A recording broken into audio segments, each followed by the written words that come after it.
We rolling. Yeah. Good morning and welcome back to the TeamLRF YouTube channel.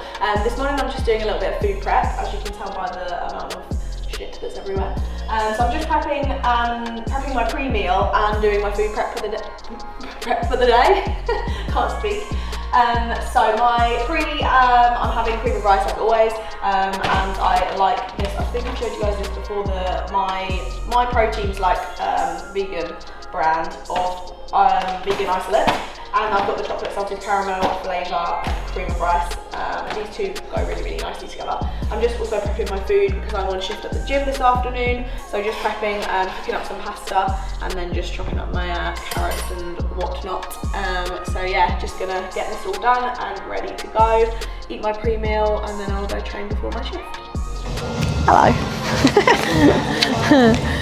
Right. So today I'm training upper, which is probably a shock because I don't train it very often. On my split, it's just one full upper session every 10 days. So yeah, I'm excited to train it. So the way that I like to structure my upper sessions is the majority of it is delt based, and then I'll do 2 back movements at the end. I tend to start with a lateral movement of some sort, so whether that be a machine, a cable, crucifix lateral. I like to start with a side raised movement, a lateral movement, then I'll do a press, then another variation of a lateral movement, then a press, then usually something for the rear delts, and then I'll move on to the 2 back movements. So today I am going to find my last upper session in my logbook and yeah, get that written out, and then we will get cracking.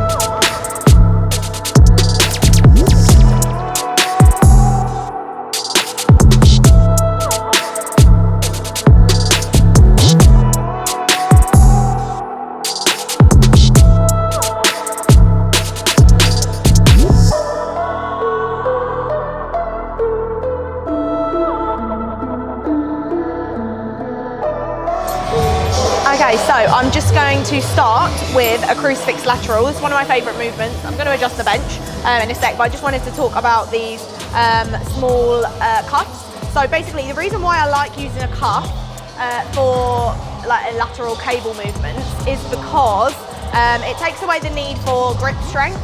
It helps me to focus on driving away with my fist and lead the movement with my elbow, rather than when I'm like holding on to say like a Z handle like this. I'm focusing on gripping on here, and my grip will weaken quicker than my strength of my delt. So I don't like using these basically. So yeah, I'll move over to a cuff. These ones particularly are really good. These are by 1MR. This is a normal size cuff compared to this one, so they're thinner and they're obviously smaller in the size of it as well. So they're specifically for thinner wrists, and they just fit really nice and snug on me here. So they don't like slip down and up. I can actually use this on my ankle as well for glute kick back too. So yeah, these are super handy for any sort of lateral raise movement. I really like them. So I like to wear it just about here. So some people, it's personal preference really, where you feel it more comfortably. I like to wear it just here, so it's not too close to my wrist that I do end up feeling like I'm having to lead the movement with the wrist, which then is gonna, it kind of, when I do that and lead the movement more with the wrist rather than the elbow, I just find my traps get really involved when I really want to focus on them not getting involved in it and leading the movement with my elbow. I like to do this slight little rotation pop up of the elbow, so it's almost like pointing up, out and away. I do this for all lateral raise movements. As soon as I do that little pop up of the elbow, I just find that I feel this a lot more where I'm meant to, and it takes away that like trap getting involved. So that's one of my top tips for the crucifix lateral.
Okay, now I'm gonna move, oh you're going, yeah? I thought I'd gone too soon. So now we're gonna move on to the Atlantis lateral. This is a standing one. I like this because it's very adjustable, so you can adjust the height that you are stood at. I always have it right at the tallest setting here. The thing about this is that you just need to really be strict with yourself, keeping your body still. So you really want everything to be still. If you struggle with that, then I would suggest using a different kind of machine. If you're bouncing around and moving your hips back and forth in the knees and like bouncing the weight out, you're just really like cheating yourself basically. And it will obviously matter in terms of your progress. If you are keeping everything nice and still, really focusing on where you're like trying to target the muscle rather than bouncing around the weight and just lifting for ego. So I like to do these super slow and super controlled and really, really focusing on where I am meant to feel this. And I like to add in like a horrible pause at the top. And these just really like pump up my delts, and it's disgusting, but yeah, really, really like it. For any unilateral exercises, if you find that you have one side that is slightly stronger or slightly weaker than the other side, you always want to do that side first. So do your weaker side first and then only match that, the reps and weight that you got with the weaker side with the stronger side, even if you're not taking that side to complete failure, because what you don't want to do is you don't want to carry on training the other side and like almost making that weakness and strength, like continuing it, if that makes sense. So I'm going to start with my left side because this side is weaker than my other side, and then I'll only match what I get on this side with the other delt. So let's get on with it.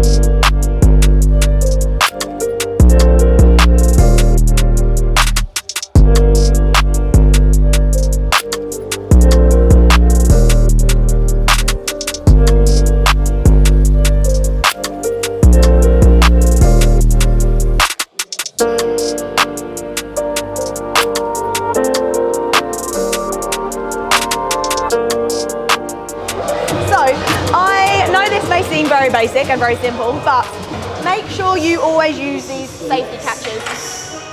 That's going to allow you to feel a lot more comfortable in terms of pushing to failure. The amount of times that I almost decapitate myself on this, but I know that I'm fine because I've got the safety catches. If I didn't have them up, which a lot of my clients, I have to actually tell them like, oh look, use the safety catches, because it gives you that like that safety there in your mind. So even if you do a rep and you feel like, fuck, I don't know if I can do another one, you just go and do it anyway. And then if you can't push it up, then you're not going to be failing and like crushing yourself because you've got the safety catches there.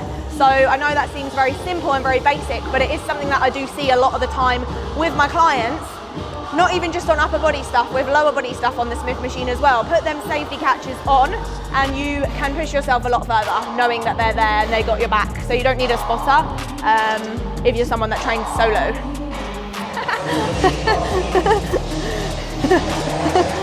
Right, game face.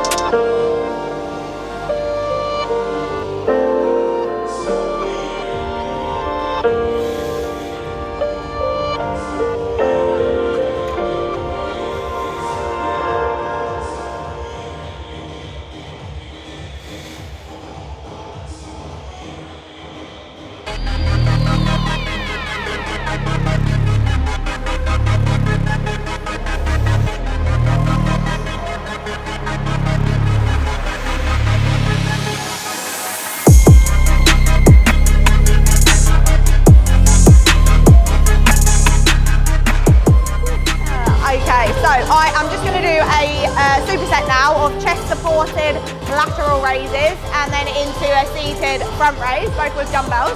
The reason that I'm using a bench is because it takes out the equation, my joints of my lower body.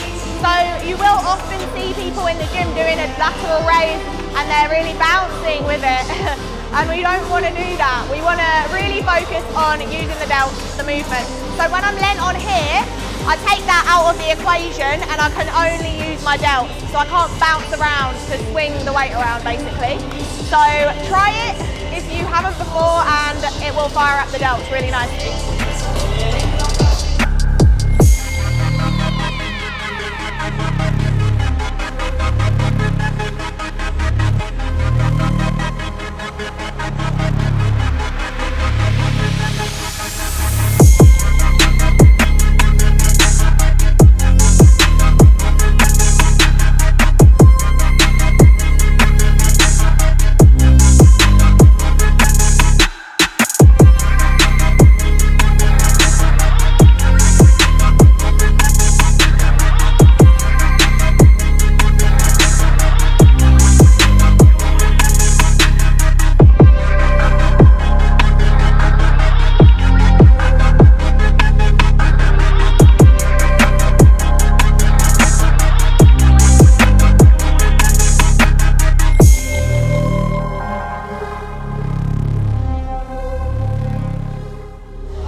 Of my upper session. So I do 2 back movements, 1 pull down and 1 row variation.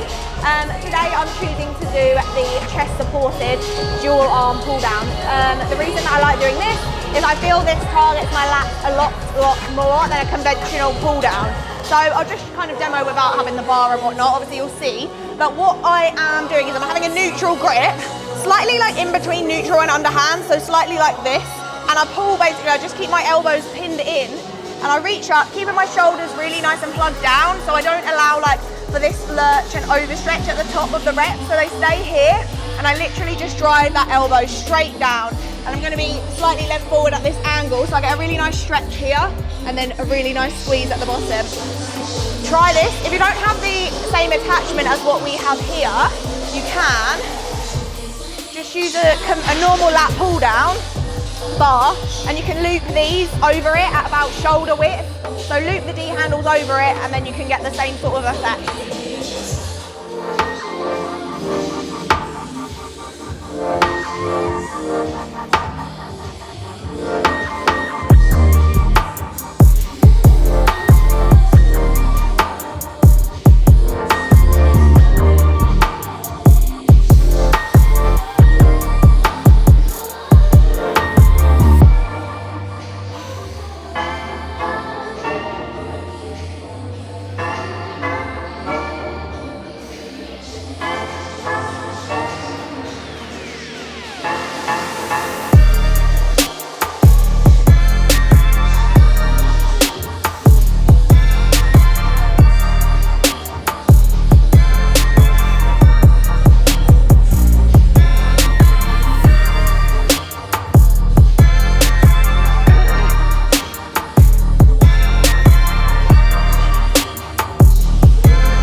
So that is my upper session all done and dusted. So I'm going to move on to abs now. So abs, I think, often can get treated like an add-on and like an afterthought sometimes. which I do understand. Sometimes if you're in a bit of a rush, it's like, oh, abs, let's just add it on quickly, get through it quickly. But you want to treat the exercises with the same intent as you would with other exercises. And something that is very important with abs that I see not done correctly quite often is the breathing timing, when to breathe out and expel all of the air. So I will just go through with you guys the exercises that I do for abs. I'll get Jack to insert up here a picture of me to prove that I do have abs when I'm leaner. So yeah, I train them all through off season and on prep as well, and I just do them twice a week. So I'll show you the exercises that I do.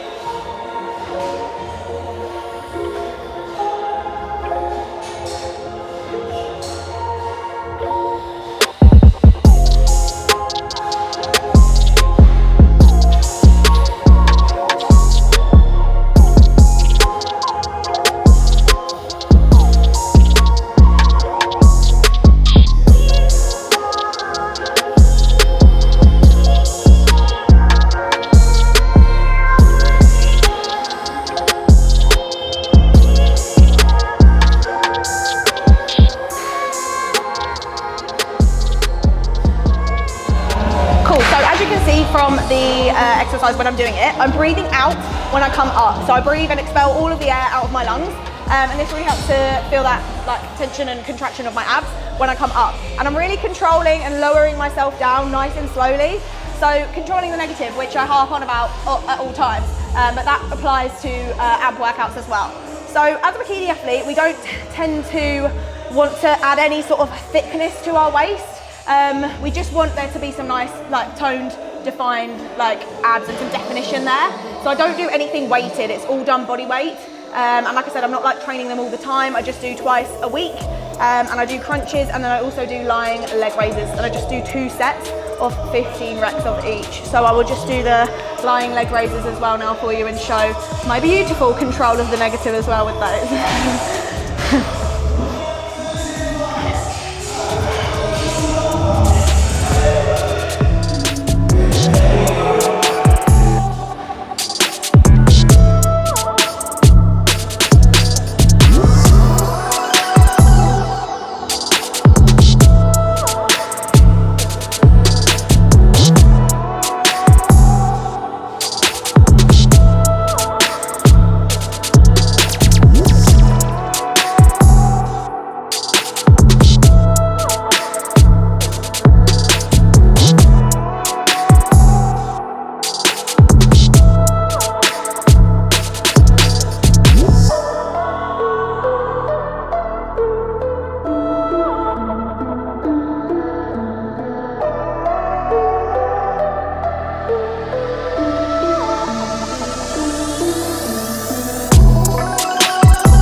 So that is my session all wrapped up. Abs, a little bit of posing practice as well.